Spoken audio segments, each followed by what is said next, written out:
let's play with some interest problems, remembering that these are exponential in nature. So consider a $1,500 deposit earning an APR of 3.5% compounded annually. What will that balance be at the end of year 10?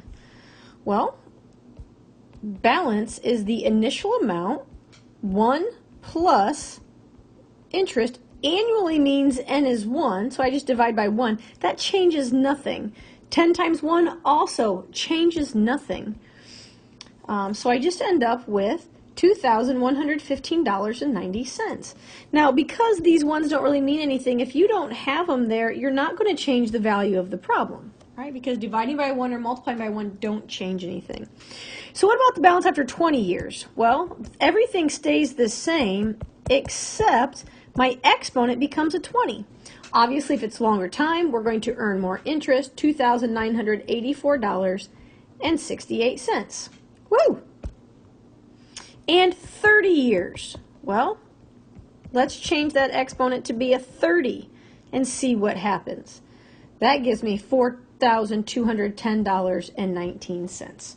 So you can see that over time, it really does just grow a lot farther. So the difference between the first 10 years, is roughly, $870 or so, but the next 10 years is well over $1,200. So you can see just it really adds up over time. Joey gets an offer from a bank that's paying 6% on CDs and compounding daily.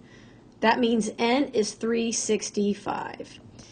If he invests $2,000, how much will it be worth in 5 years? Well, the balance is the initial amount multiplied by 1 plus your interest rate, we're talking daily, and then your exponent is daily times the number of years, so 365 times 5. And that's going to give me an ending amount of $2,699.65. 18 months. Now don't let this trick you. 18 months is, wrong button.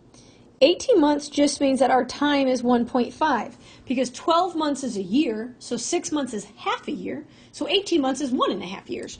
So my formula, initial amount, 1 plus 0.06, we're still compounding daily, and so now I have 365 times 1.5 because I've got that year in there, and that gives me 2188.33.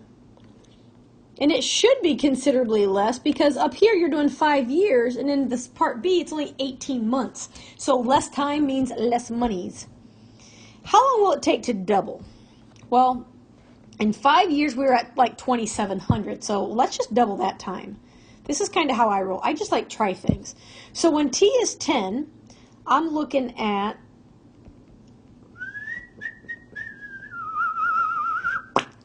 this spits out 3644.06. Close, not close enough, right? Because doubling would mean $4,000. So let's try, well, let's just add 2 years to that. This is what I do. I just kind of go in little increments. I don't want to go up too much, but I want to go up more than just 1 year. So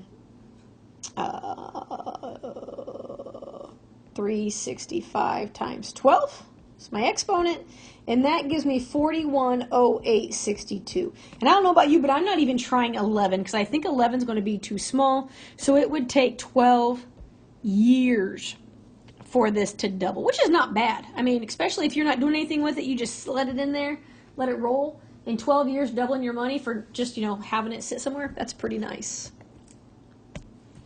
A certificate deposit requires a minimum deposit of $10,000. Not all of them. You can get a deposit for a CD for way less than that, but you must invest it for at least 5 years.